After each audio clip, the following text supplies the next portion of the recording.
Hola, vamos a empezar con un nuevo vídeo. En este caso, pues le he querido llamar creando un holding cotizado. Bueno, a raíz de los últimos comentarios también, decidí hacer algunos posts sobre mi visión un poco de cómo veía yo las compañías. Es una versión bastante personalista y desde luego que no tengo bueno, o sea, no sé realmente si será correcta o no, lo que sí que sé es que es la mía, ¿no? Y entonces, en ese sentido, bueno, pues a raíz de algunos comentarios también, pues he decidido un poco pues explicar un poquito más en detalle qué entiendo yo por cómo crear un holding cotizado, qué misión tiene, cómo elegir las compañías. He dudado un poco a la hora de hacer el vídeo entre si merecía más la pena bueno, pues el poner más ejemplos concretos de compañías, pero finalmente he preferido pues no poner prácticamente nada y centrarme más en los factores a los que yo le doy peso cuando decido qué compañías quiero tener para, pues eso, pues como ya sabéis en mi caso, para si todo fuese bien, pues tenerlos indefinidamente, ¿no? Es decir, siempre es cierto que pueden ocurrir cosas que te hagan cambiar un poco de idea, pero en principio pues lo que vas a buscar siempre pues es el mantenerlos pues a muy muy largo plazo. Bueno, empecemos por el principio. He puesto esta diapositiva que es la de un ecosistema. Me imagino que pues, los que nos recordéis los tiempos del colegio, pues siempre te hablaban, ¿no? De los distintos ecosistemas. Tenías pues la taiga, la tundra, en fin, los bosques mediterráneos. Cada uno de ellos al final es un conjunto de cosas que hace que un ecosistema esté en equilibrio. A mí personalmente, bueno, pues he leído mucho también a gente como Bateson, que pues con todo el tema del lenguaje y demás esos son libros bastante complicados, pero bueno, son interesantes sobre todo para hacerte una idea de lo que consideramos un ecosistema, ¿no? Entonces, al final, para que un ecosistema esté en equilibrio, tienen que haber diversas partes que estén en armonía. Entonces, lo que vengo a decir con esto, lo que me gustaría que se quedase la idea de esta primera diapositiva, es que cada persona tiene un ecosistema distinto. El que para mí sea bueno, probablemente pues para ti que me estás escuchando, pues no lo sea, ¿no? Entonces no hay una única respuesta correcta, sino que varía mucho dependiendo de la persona en concreto bueno, pues que quiere hacer su cartera. Esto es tremendamente importante y sobre todo en los tiempos que corren, ¿no? Porque hoy en día yo a veces me cabreo un poco y realmente no debería, ¿no? Porque tampoco tiene ningún sentido. Ahí reconozco o me veo reflejado en mi estupidez, pero veo que hay mucha desinformación y bueno, o sea, sobre todo en Internet, pues para la gente que empieza, al final pues es muy sencillo pues ver qué tal gestora está comprando tal activo y bueno, pues en vez de muchas veces es decir, bueno, pues si yo confío en los gestores y estoy dispuesto a pagar la comisión que me piden y la considero bien y demás, pues lo normal es que siga confiando en esta gestora. Pero siempre, no, creo que nos ha pasado a todos también un poco, decimos, bueno, es aquello el camino fácil un poco para pasarte de listo, pues es copiar su posición, ¿no? Digo, bueno, pues entonces el problema, y esto se multiplica mucho más además, porque pues en la comunidad tuitera y tal, pues hay muchas campanas que hacen todavía, digamos, amplían el mensaje. Y es muy fácil ver cómo inversores nobles van copiando posiciones de diversos focos de información y los resultados en muchos casos son catastróficos, ¿no? O sea, fundamentalmente porque pues, muchas veces el gestor que está comprando, pues igual está comprando esa posición con un 1,5% de su cartera.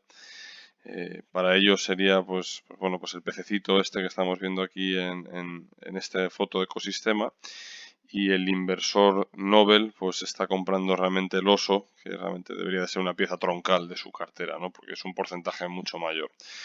Cuando llega el descalabro, por lo general, pues ya el inversor institucional se ha salido muchas veces, pero se queda compuesto y sin novia o sin novio el inversor o inversora con ese oso gigante allí que lo va a tener de pisapapeles probablemente pues durante mucho tiempo encima de su despacho, ¿no? Entonces, un poco la idea principal es esa, ¿no? Que lo que vas a crear es un holding, con lo cual cada pieza que vayas a meter tiene que tener una función. Entonces, como en todos los ecosistemas, pues vas a tener partes troncales, es decir, vas a tener que cuidar mucho de las piezas más importantes, que son un poco pues las 4 o 5 digamos, composiciones de la fauna, pues el lobo, el oso, el ciervo, pues eso, las posiciones grandes que veis en la foto, que realmente será un poco vuestras posiciones core, ¿no? O sea, decir, lo fundamental. Y luego ya, pues efectivamente, pues habrán otras que probablemente pues tendrán una función más coral, ¿no? Que estarán acompañando un poco, pero que muchas de ellas pues ya no serán así. Y luego, pues inclusive os podéis permitir también el lujo, pues a los que os guste también un poco pues la parte de inversión un poco más, vamos a llamarla dinámica, aunque realmente y queréis meteros más en microcaps o en small caps o en lo que sea, pues también podéis tener una parte, digamos, de vuestro ecosistema destinado a ello. Lo importante aquí, sobre todo, pues es quedarnos que tiene que ser a vuestra medida. Veréis que en el título he puesto creando un ecosistema, pero no un zoo. También hay que tener en cuenta pues, que realmente no hay que tener tampoco tropocientas mil pequeñas posiciones, porque esto también lo que hará es que no potenciará vuestros aciertos, no tendréis una palanca fuerte con ello, ¿vale? Y por el contrario, pues al final es muy fácil que realmente pues os quedéis con una cartera mediocre, ¿no? Con muchísimas posiciones y demás. Entonces sí que es importante pues que cuando empecéis a lo mejor pues tengáis más posiciones, ¿vale? Esto lo veremos luego un poquito más en detalle y conforme vaya pasando el tiempo pues vayáis concentrando más en vuestras principales ideas. ¿Cuántas posiciones? ¿No? Esto es un tema interesantísimo. Entonces aquí he puesto esta fórmula a los que habéis estudiado ingeniería, y bueno, y probablemente los que no también lo sabréis. Esto es un Venturi, ¿no? No significa que haya que hacer un montón de ecuaciones diferenciales, integrales, ni historias para sacar cuántas posiciones necesitáis, pero a mí ya sabéis que me gusta mucho pues, utilizar ejemplos gráficos y este sería uno de ellos, ¿no? Entonces cuando un inversor que va a crear un holding empieza, lo recomendable pues es precisamente pues tener bastantes posiciones. La concentración empieza a estar bien, pero cuando ya llevas pues digamos sobre todo bastantes cicatrices. En esto salir o querer salir sin ningún tipo de daño es poco menos que imposible. Y sí que es importante pues que en el inicio, como realmente vais a estar muy afectados pues por la intensa variabilidad y los errores, ¿vale? Que al principio suelen ser mayores, pues es importante que haya una mayor cantidad. Conforme vaya pasando el tiempo, os daréis cuenta que muchas de las posiciones que también eran pequeñas empiezan a acelerarse, ¿no? Entonces salen disparadas después. Entonces en el porcentaje de vuestra cartera probablemente se cumpla una especie de Pareto, que es la regla esta del 80-20, en el cual un 20% de vuestras compañías sean las que más se aceleren, ¿vale? Y esto ya debería de empezar a daros algunas pistas cuando ya pase bastante más tiempo también, de que, bueno, pues quizás haya algún tipo de compañía, ¿vale? Que dentro de las que se han acelerado, que efectivamente, pues son las que más os gustan, o algunas pueden no haberse acelerado, pero realmente, pues consideréis que son las que vais a querer que se potencien más. Entonces, yo soy de la opinión de partir de una base amplia de compañías y conforme vas aprendiendo, ir reduciéndolas por dos motivos, sobre todo por ir concentrando en las mejores ideas de ese universo que habéis creado inicialmente. Entonces, no tenéis por qué vender, o sea, se venden los errores, esto sí que es importante, o sea, cuando veis una compañía que la habéis comprado y es un error, pues lo vendéis y a otra cosa, ¿vale? Pero no necesariamente tenéis que vender una compañía pues con la que os gusta y demás, la queréis mantener para tiempo, pero tampoco queréis aumentar más el peso, ¿no? Entonces, yo creo que al final pues unas 20 posiciones está bastante bien, ¿vale? Para una cartera, aunque inicialmente pues, bueno, yo llegué a tener 25 a lo mejor, más 5 ETFs. Yo creo que una cartera bien concentrada, pues a lo mejor serían pues eso, pues unas 20 posiciones, de las cuales pues 5 pues con el paso del tiempo pues probablemente te sean el 50% de la cartera, ¿no? Y 15 más que están un poco pues móviles. La parte de los ETFs yo la veo bastante interesante. Yo la considero un estabilizador y yo personalmente pues lo mantengo también. y creo que un equilibrio entre ambas cosas es bastante importante. Aunque en mi caso esos 5 ETFs yo los metería más por peso porque realmente pues no he ido acumulando tanto en ellos, aunque sí que me gustaría continuar acumulando más en el futuro. Quizás los pondría más pues eso como ese universo continuo que sería el de las otras compañías, no de las 5 de más peso, ¿no? Bien, vamos a empezar. Esto yo creo que es interesante. Entonces, cuando quería explicar un poco cómo selecciono yo las compañías, he intentado pensar en algún ejemplo, ¿no? Porque esto a veces es muy difícil el cristalizar esa manera de pensar. Aquí vais a ver 3 fotos, ¿no? Hay una que es Aristóteles Onassis, el naviero, otra que es una especie de, bueno, no sé si es un galeón español, buscaba un barco comercial español, y otra estadística, ¿no? ¿Por qué? Porque al final, pues para mí esto de la inversión, como muchas cosas en la vida, pues es un juego de probabilidades. Entonces, hace yo algunos años ya empecé a pensar de una manera bastante probabilística, ¿no? Asignando probabilidades. Entonces, hay dos cosas que me llamaron la atención. O sea, la primera es que cuando yo, por ejemplo, pues hacía muchas veces también las previsiones estratégicas de mi compañía, pues muchas veces me daba cuenta que el suceso a lo mejor que más había impactado era un suceso que yo no había previsto, ¿no? Y bueno, aparte de que probablemente yo sea un paquete en ello, que no lo niego, pero es verdad que intentaba cada vez más refinar, ¿vale? Y en algunas ocasiones, pues sí que es verdad que pensando de esa manera lograbas acotar bastante los escenarios y llegaba un punto en el cual tu precisión aumentaba bastante, ¿no? Mientras que cuando veía el mundo más como un todo o nada, es decir, cuando tengo que llegar aquí a X, esto es un valor numérico y demás, pues las previsiones eran bastante más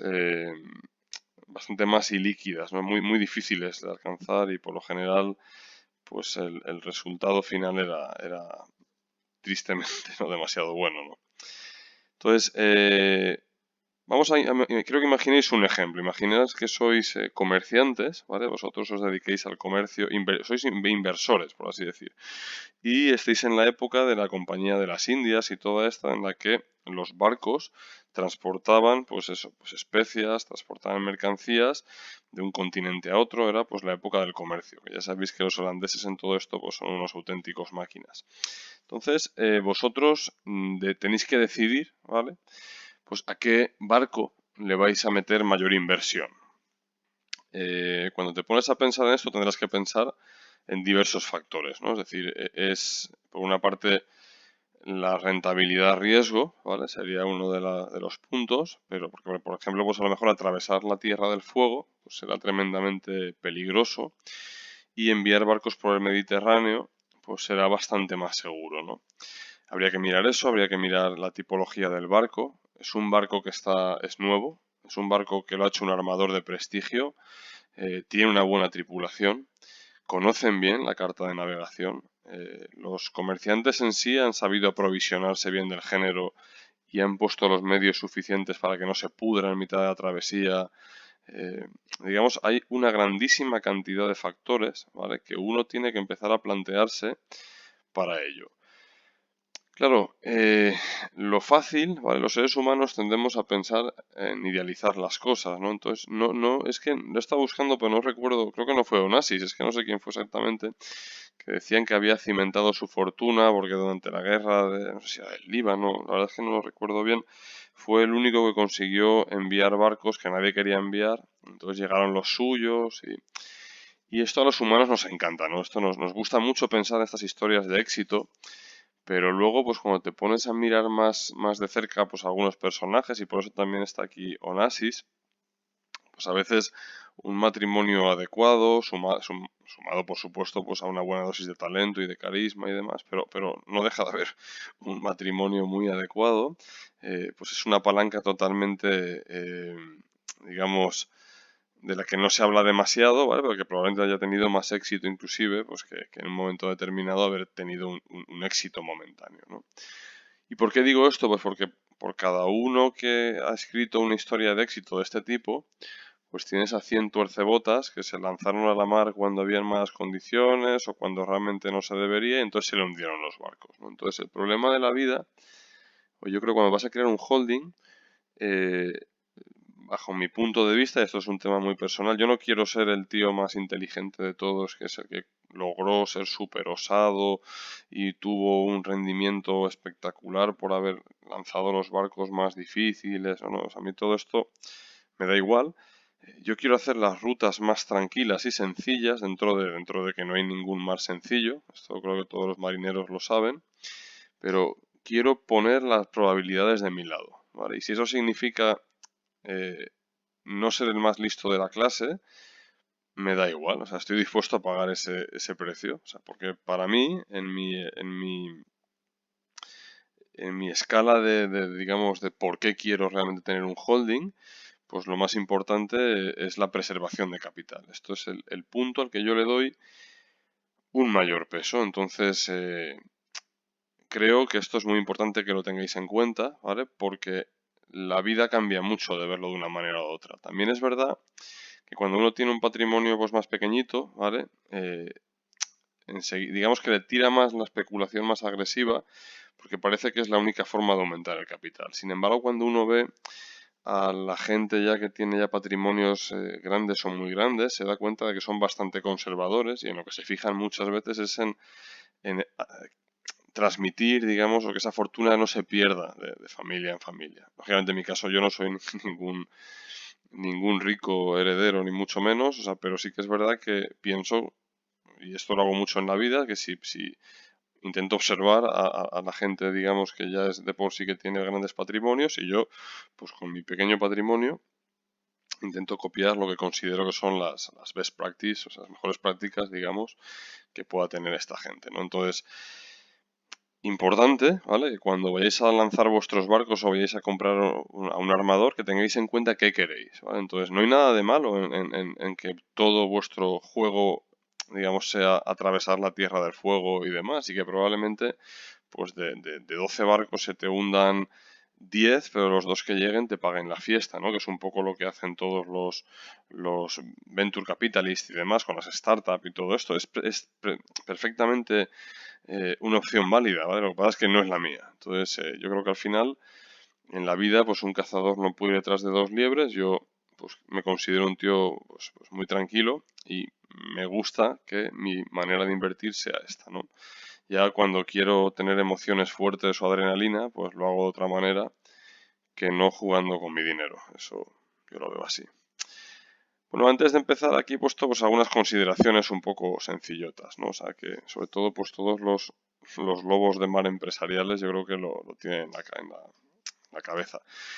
Una frase que para mí pues es importante es que todo lo que no crece decrece, ¿vale? Y esto es una gran verdad. Entonces las compañías tienen que estar continuamente en búsqueda de crecimiento. Pero cuidado, porque en todo en la vida están las excepciones que muchas veces son los campos más lucrativos. Probablemente lo que crece, en muchos casos no sea la facturación, pero sí los beneficios, ¿vale? Entonces, esta es el segundo corolario. Entonces, por eso he puesto, pero no importa el crecimiento per se. O sea, no es que quieras, o sea, crecer en facturación y todo eso está muy bien, pero lo importante es crecer en rentabilidad y eficiencia. Entonces, es perfectamente válido que invirtáis en un sector decadente, ¿vale? Sin embargo, que encuentre una empresa que está ganando cuota de mercado. Entonces, este tipo de inversiones a mí me gustan bastante. Por lo general suele estar bastante alejadas del IPE o digamos, o de la sobreexcitación de las masas y suelen ser bastante rentables a largo plazo. Entonces, de hecho, no sé, cuando os fijáis más o menos pues en qué sectores invierte pues muchas veces la mafia o eso, ¿no? Son sectores muy aburridos, regulados, con flujos de caja predecibles, en fin, al final pienso que es muy importante que sobre todo os alejéis un poco de la siguiente Microsoft, ¿vale? O la siguiente Amazon, porque la siguiente Amazon o la siguiente Microsoft no existe. O sea, esto es otra de las cosas que me parece, pues ya creo que ya lo he dicho en algún episodio anterior o en algún escrito, pero es la verdad. O sea, cuanto antes entendamos este concepto, yo creo que más disgustos os vais a evitar. Y básicamente no existen porque será un animal totalmente distinto. O sea, el siguiente Amazon no tendrá nada que ver. Probablemente no tendrá nada que ver. Entonces, cuando yo me fijo mucho en qué compañías vas a comprar, pues una de las cosas que miro más sobre todo es eso, la rentabilidad y la eficiencia. Ahora veremos un poco a grandes rasgos cómo puedes medir eso.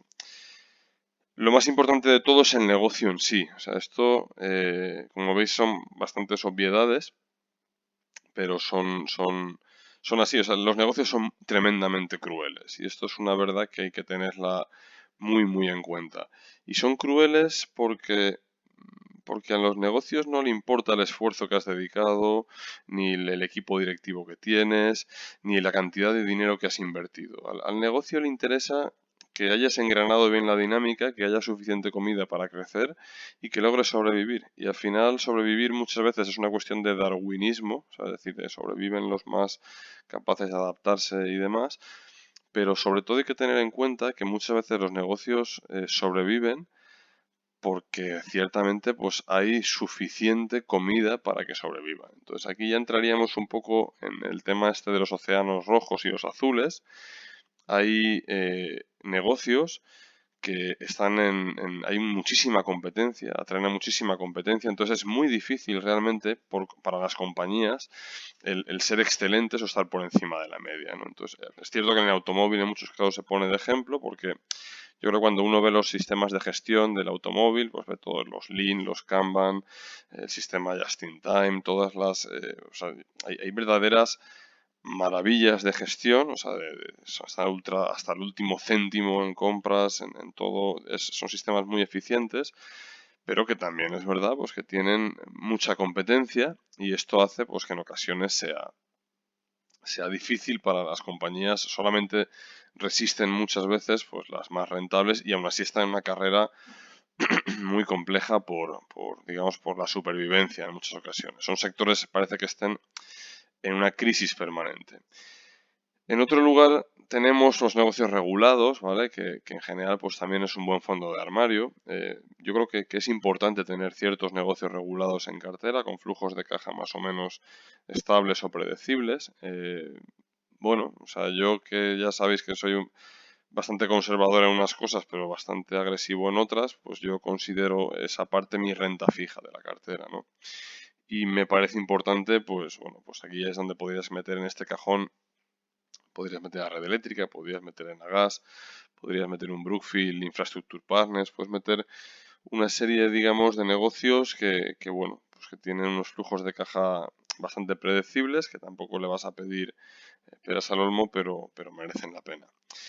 Y luego, por otra parte, pues tienes esos negocios que son extremadamente rentables y que las compañías están continuamente intentando ocultar lo rentables que son, ¿no? Y de hecho, pues lo hacen de forma porque parece que no les interesa que cuanto menos se sepa lo rentables que son, pues mejor, ¿no? Entonces aquí pues podéis ver pues compañías que apestan un poco, que están bastante mal vistas, pero que se las arreglan de una manera o de otra para continuamente aumentar los beneficios de la compañía. Cuando esto pasa, pues significa que por debajo pues hay un negocio en sí muy lucrativo, ¿no? Entonces, esta es la tipología que a mí, y vuelvo a insistir a mí, son los que me gustan y sobre los que yo estoy fundamentando mi holding, bueno, con el que estoy muy satisfecho y la verdad que me ha dado unos resultados excelentes durante los últimos años y en general prácticamente pues desde que más o menos empiezo a medir, que tampoco me gusta medir demasiado, pero considero que es el mejor holding que podría tener yo ahora mismo, mejorable como todo, pero con el que me siento muy a gusto, ¿no? Otra pregunta ¿es resiliente? ¿Está bien preparado para la crisis? O sea, las compañías tienen que estar preparadas para asumir impactos fuertes y esto es una cosa que no se suele tener demasiado en cuenta, pero cuando flirteas con las colillas es un riesgo muy importante. Entonces, un institucional que a lo mejor mantiene 70 posiciones en cartera, se la puede jugar perfectamente con 10 o 12 o 15 compañías al borde de la quiebra, ¿vale? O sea, no es un problema per se.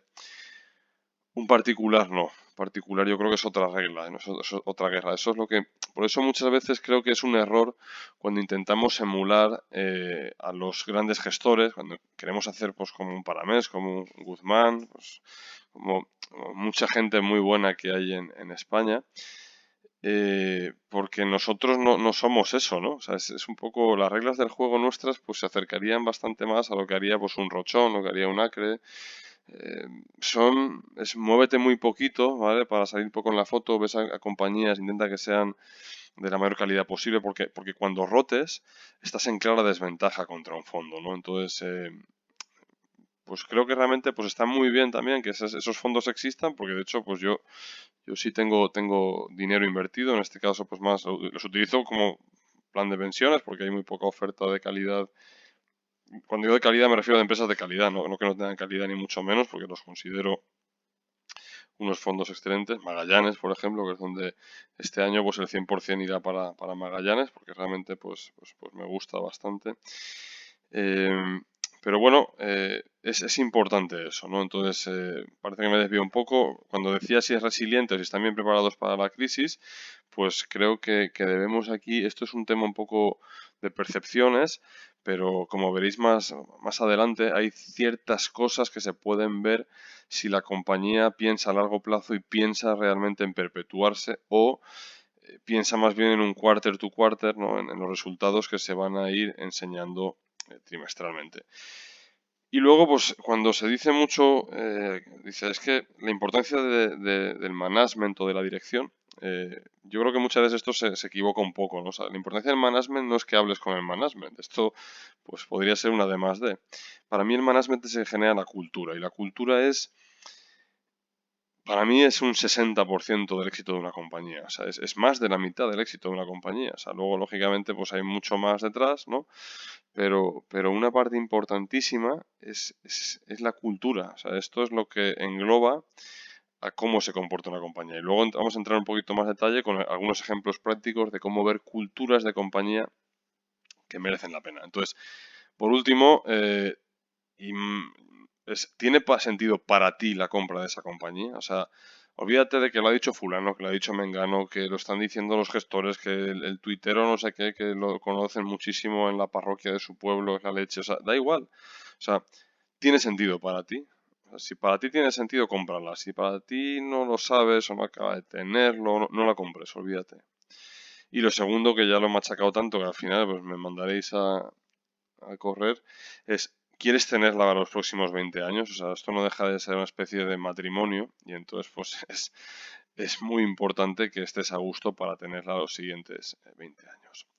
La cultura, ¿vale? Entonces esto yo disfruto muchísimo porque creo que la labor de todos los CEOs que tenemos es generar cultura, ¿no? Entonces es una lástima que yo no pueda por la separación, digamos, de vida privada y profesional, prefiero no mezclar, ¿no? Pero es una de las cosas donde yo personalmente más disfruto. Creo que un CEO tiene que tener muy clara la estrategia y la cultura, y una cosa sin la otra no se entiende, ¿no? Entonces, he puesto aquí tres imágenes. Por una parte, pues una dice que la cultura es lo que la gente hace cuando nadie mira, ¿no? Esto lo decía Herb Kelleher, que era bueno, el presidente de Southwest Airlines. Luego, lo que decía Walt Disney, que decía que tú puedes diseñar y crear y construir el lugar más maravilloso del mundo, ¿vale? Pero es necesario la gente para que se haga un sueño realidad. Entonces, al final, todo esto va de personas y por eso me pongo de muy mala leche cuando veo por ahí tesis de inversión que te plantean al céntimo los márgenes de seguridad o el valor, porque al final la compañía es un ser vivo, ¿no? O sea, las compañías son entes vivos y cuando la gente se marcha, si la cultura es suficientemente fuerte, otros han cogido esa parte de la cultura y probablemente serán mejores que los anteriores que se marchaban, pero si esa compañía no se ha generado para eso, ¿vale? Pues realmente hace que si un super CEO ultra famoso y carismático y demás se marcha, pues esto se va un poco al cielo, ¿no? Entonces, cuando ves compañías que realmente el poder está muy dividido, o sea, pues que tienen pues 3 o 4 pilares importantes dentro de la compañía como mínimo, pues realmente es cuando empiezas a ver que son compañías resilientes y el modelo es efectivo. Por el contrario, si eso no sucede, pues es muy, muy, muy difícil el que realmente pues algo sea mejorable en sí mismo, ¿no? Entonces, he puesto 10 principios en este caso de los que son de AB InBev. A mí 3G Capital son de los que más me gustan. Y además hay un libro que os recomiendo que se llama The 3G Way, The 3G Way, Dream People Culture. Es de Francisco Omem de Melo.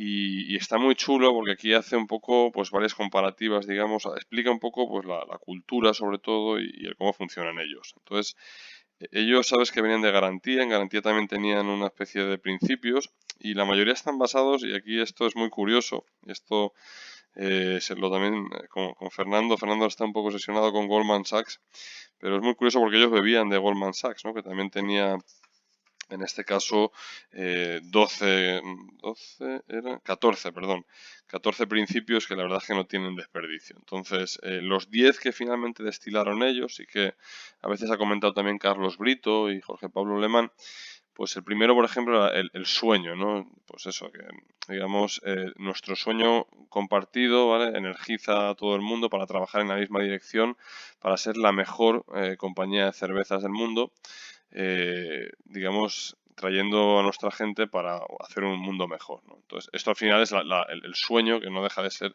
pues la visión. La misión, la visión y los valores están un poco anticuados ya.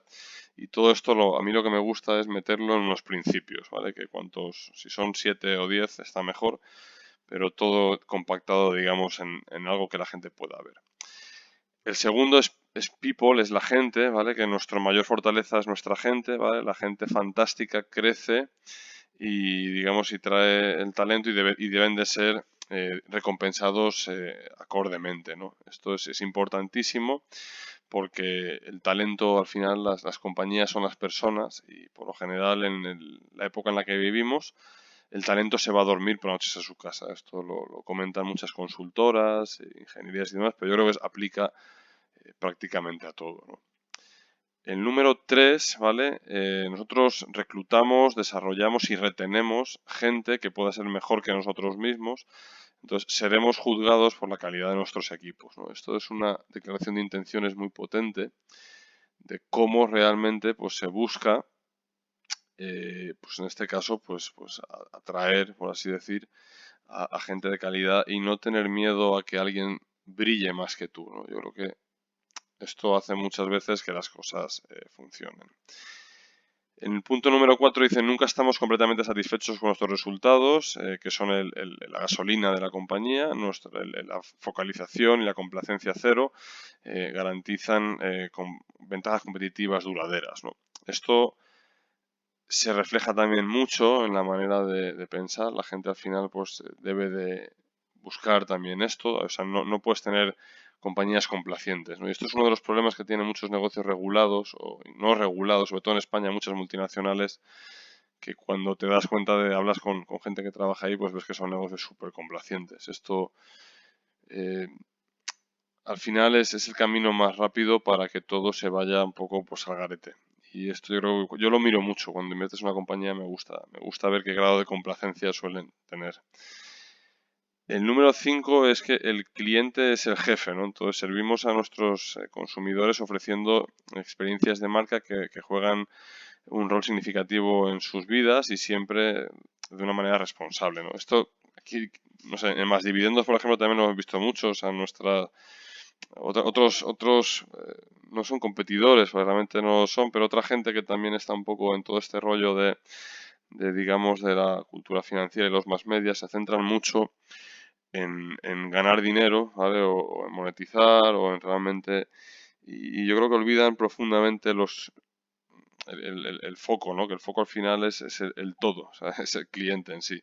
Entonces, yo siempre busco compañías que tengan en el centro de la compañía al cliente, ¿no? Mercadona es un caso muy claro. O sea, cuando oyes hablar a Juan Roch, ves que todo está hecho, ¿vale? Para que el cliente esté en el centro, ¿no? Y cuando compras, en la experiencia de compra, se busca siempre que tú como cliente eres el que mandas. Y lo puedes ver porque si tú pides algo que te gusta, al menos antes lo hacían así, ahora ya no lo sé, pero creo que te lo traían, aunque realmente no distribuyeran eso. Y bueno, esto son cosas yo creo que son bastante importantes porque las empresas cuando se van haciendo más grandes tienden a mirarse mucho el ombligo y los clientes ya o sea, un cliente va, viene, no hay una lealtad de producto. Entonces, cuando consigues por una parte que el cliente sea leal, pues tienes un tesoro que es un intangible increíble. Entonces, eso muchas veces es lo que yo también me fijo mucho de cara, digamos, a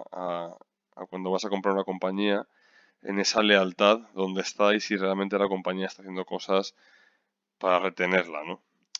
El punto número 6, somos una compañía de propietarios, los propietarios se toman los resultados personalmente. Esto es muy importante, sobre todo cuando ves cómo pagan a los directivos, ¿no? Mucha gente se queja mucho de los private equities, de cómo están pagando al talento, que si se llevan mucho dinero y demás, pero es que si tienes un negocio basado en las personas y tampoco tienes muchas personas, porque realmente te interesa tener muchos rainmakers que llaman ellos, ¿no? Que son los tíos que quieres que llueva y te traen la lluvia, es muy importante que estén alineados, entonces pues que les paguen en acciones, o sea, que hayan modelos suficientemente atractivos como para que cuando ellos ganen dinero, pues tú también ganes como accionista, ¿no? Esto yo creo que si hay un campo donde se ha malentendido mucho precisamente, pues es en el private equity, pero creo que también pues, son buenos ejemplos de cuando dicen que Sbarbank gana un montón de pasta, es que claro, es que tiene muchas acciones de Blackstone, ¿no? Entonces, bueno,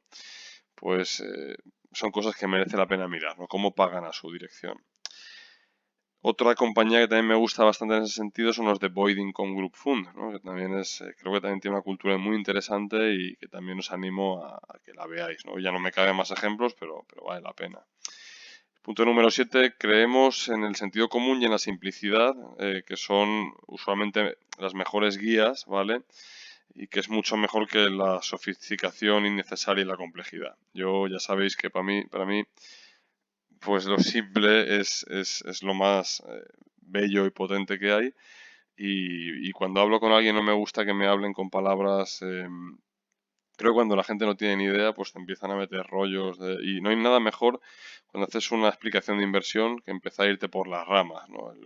Porque el flujo de caja es la no sé qué, el WACC que he conseguido, la deuda tiene un current ratio de... Entonces, todo eso está muy bien, ¿vale? Pero todo eso se puede condensar en cosas más sencillas, ¿no? Entonces yo creo que muchas veces cuando ves a los grandes maestros, ellos esto pues yo creo que es una de más de, ¿no? Cuando por ejemplo pues para mí se han preguntado a veces y te dice que una calculadora ya te vale, o sea yo creo que en general hay cosas que es aquello de decir